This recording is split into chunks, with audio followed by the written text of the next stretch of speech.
Assalamualaikum warahmatullahi wabarakatuh. Alhamdulillahilladzi hadana lihada wa ma kunna linahtadiya laula an hadanallah.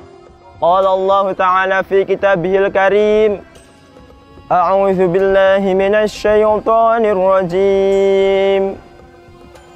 Ya ayyuhalladzina amanu kutiba alaikumus syiyamu kama kutiba alal ladzina min qablikum la'allakum tattaqun.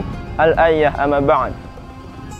Hamdan wa syukran lillah, nahmaduhu wa nasta'inu wa nastaghfiruh. Hayya bina naskuru ilallahi ta'ala bin qaulina alhamdulillahi rabbil alamin. Salatuhu wa salamuhu ala rasulillah la nabiyya ba'dah. Ikhwani rahimakumullah, akhir bulan Ramadan 1443 Hijriah sudah di depan mata. Rasa sedih melingkupi kebanyakan umat Islam yang harus berpisah dengan bulan yang penuh ampunan ini. Hampir 1 bulan lamanya kita umat Islam mengisi hari-hari Ramadan dengan amalan-amalan yang baik, seperti makan sahur, berbuka puasa, bersedekah, bertilawah Al-Quran, bermunajat, dan mendengarkan ceramah-ceramah agama, serta melakukan amalan-amalan baik lainnya. Akan tetapi, dalam 10 hari terakhir menjelang berakhirnya bulan Ramadan, masjid-masjid, sebagian masjid dipenuhi para jamaah yang ingin menghidupkan malam-malam Ramadan dengan beriktikaf, memperbanyak ibadah seperti tilawah Al-Quran, melakukan qiyamul lail sebagaimana yang telah dianjurkan oleh Rasulullah SAW. Namun tanpa terasa bulan yang penuh ampunan ini sudah berada di akhir perjalanannya. Hari-hari yang indah yang diisi dengan amalan-amalan baik akan segera berlalu. Bagi seorang ahli ibadah, berakhirnya bulan Ramadan tentu sangat merindukannya kembali dan berharap panjang umur agar dapat bertemu dengan Ramadan tahun ini. Banyak saudara-saudara kita yang menginginkan bertemu lagi dengan Ramadan tahun ini, akan tetapi Allah berkehendak lain. Banyak perasaan yang muncul selain rasa sedih, senang, bahagia, dan gembira manakala seorang abid telah berhasil menjalankan ibadah puasa Ramadan dengan sebaik-baiknya. Dalam kesempatan yang mulia ini, saya berpesan kepada diri saya sendiri dan umat Islam agar di penghujung Ramadan nanti tidak melupakan kewajiban menunaikan zakat, baik zakat fitrah maupun zakat mal. Zakat fitrah merupakan simbol kepedulian kita terhadap fakir miskin, anak yatim, dan kaum duafa. Zakat fitrah juga menjadi syarat utama diterimanya amalan ibadah Ramadan kita oleh Allah Subhanahu wa Ta'ala. Dalam artian, zakat fitrah juga membebaskan kefakiran di hari raya Idul Fitri. Perlu kita ketahui bahwasanya setiap rezeki yang kita peroleh, Allah menitipkan sebagian untuk orang lain, sehingga tidak bisa harta itu kita makan semua, apalagi kita tidak menyisihkan untuk orang lain.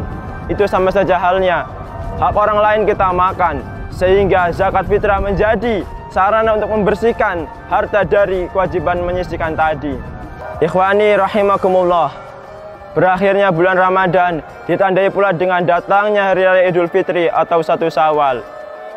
Perayaan Hari Raya Idul Fitri dilakukan untuk merayakan kemenangan dan mengendalikan hawa nafsu selama di bulan Ramadan. Pengendalian hawa nafsu merupakan jihad besar karena hal tersebut sangatlah berat bagi manusia.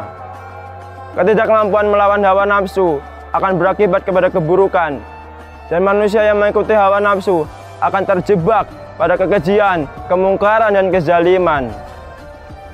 Akibat dari mengikuti hawa nafsu akan menimbulkan kerusakan dalam masyarakat yang dapat meruntuhkan kehidupan bangsa, khususnya bangsa Indonesia. Untuk menyikapi hal-hal tersebut, saya berpesan pada diri saya sendiri dan umat Islam agar di penghujung Ramadan ini dapat bersama-sama bermuhasabah diri atau bermawas diri. Sementara Profesor Dr. Kiai Haji Said Akil Sirot menyoroti bahwasanya Hari Raya Idul Fitri adalah momentum penting untuk saling bersilaturahim dan saling memaafkan. Seluruh umat Islam di tanah air memiliki kebiasaan mudik atau pulang kampung untuk bersilaturahim ke kampung halamannya dan saling memaafkan atas segala kesalahan yang pernah diperbuat.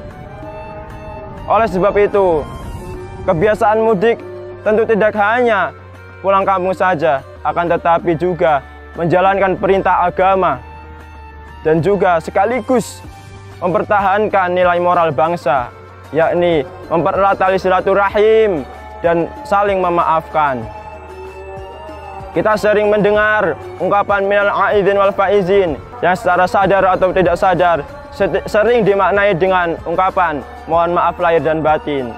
Meski secara kontekstual ungkapan tersebut tidak terlalu menyeleweng, keluasan dan kedalaman ungkapan tersebut tidak sepenuhnya terpenuhi, tidak sepenuhnya terwakili oleh ungkapan mohon maaf lahir dan batin. Dosa atau kesalahan manusia kepada Allah menimbulkan hak bagi Allah untuk menuntut penebusan dari manusia. Umat Islam menjalani ibadah Ramadan sebagai upaya untuk menebus dosa itu dan memohon ampun kepadanya. Puncaknya adalah pada momen Idul Fitri, yaitu kembali kepada kesucian, kembali kepada fitrah, kembali kepada kesucian itu yang kemudian disimbolkan dengan adanya maaf dari Allah dan lalu disempurnakan maaf dari manusia. Dalam kehidupan keseharian atau bermasyarakat, manusia pasti tidak luput dari berbuat salah kepada sesama. Allah tidak akan mengampuni kesalahan yang kita perbuat kepada sesama jika kita tidak mau meminta maaf kepada yang bersangkutan. Pada kesempatan yang mulia ini, saya berpesan kepada diri saya sendiri dan khususnya umat Islam yang ada di dunia ini, agar di penghujung Ramadan tahun ini dapat bermuhasabah diri. Jangan sampai Ramadan pergi begitu saja, dan aplikasikanlah amalan-amalan yang biasa kita lakukan, biasa kita kerjakan di bulan Ramadan dalam kehidupan keseharian kita. Jangan sampai amalan yang kita perbuat di bulan Ramadan hanya dilakukan di bulan Ramadan saja. Setelah itu, setelah perginya bulan Ramadan, kita tinggalkan. Jangan sampai seperti itu. Mari kita aplikasikan amalan-amalan yang biasa kita lakukan di bulan Ramadan di keseharian kita. Mungkin cukup yang dapat saya sampaikan. Apabila terjadi kesalahan, saya mohon maaf sebesar-besarnya. Wallahu muwaffiq ila aqwamit thoriq. Wassalamualaikum warahmatullahi wabarakatuh.